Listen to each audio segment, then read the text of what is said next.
Bonjour tout le monde, ici Christian. Finalement, après avoir travaillé durant plusieurs heures à traduire la documentation de Blur Exterminator, ici je vais ouvrir le procédé qui est sur mon bureau, sur mon ensemble d'icônes, et j'espère que vous avez eu la chance de faire la mise à jour en sélectionnant évidemment la nouvelle version de l'intelligence artificielle de Blur Exterminator et que vous avez la version 2.0.0. Évidemment, si je viens cliquer ici sur le petit bouton pour la documentation, vous avez la documentation officielle qui restera toujours la primaire, la principale, celle qui sera mise à jour par Russell Croman. Soit dit en passant, j'ai vu plusieurs vidéos durant le week-end sur la mise à jour de ce procédé et tout le monde est vraiment emballé, mais personne ne parle de la documentation qui est vraiment très importante. Comme je vais vous montrer ici, attendez voir, exactement. Vous pouvez voir que Russell Croman m'a répondu, il m'a donné la permission de pouvoir partager la documentation en français et il est même, je dirais peut-être emballé du fait que je le fais. Du moins, il m'en remercie. Et ici, je veux vous montrer mon document. Il y a un erratum pour vous dire que la documentation officielle est vraiment celle du procédé dans PixInsight. Par contre, j'ai appliqué les hyperliens pour chacune des sections. Peu importe, si on revient à la base au début, vous pouvez aller visionner et lire chacune des... Et je vous recommande très fortement de prendre le temps.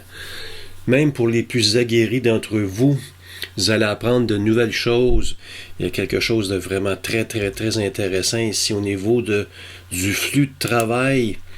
J'ai adoré le paragraphe qui me dit « Aucun livre de recettes ne sera fourni.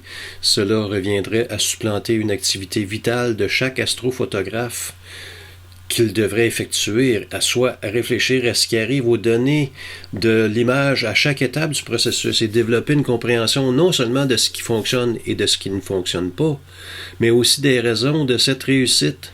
Donc, savoir ce que l'on fait. » Et je vais vous avouer qu'en traduisant la documentation et en relisant celle-ci, j'ai appris des choses.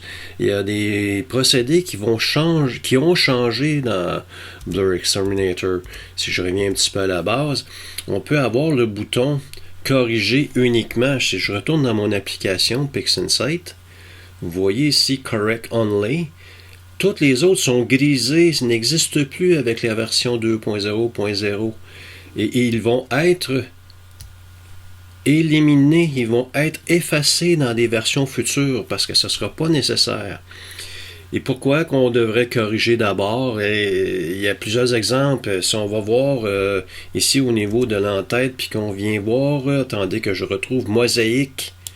Pour l'application de Mosaïque, Blur Exterminator peut vous être très utile dans chacune de vos tuiles de votre mosaïque.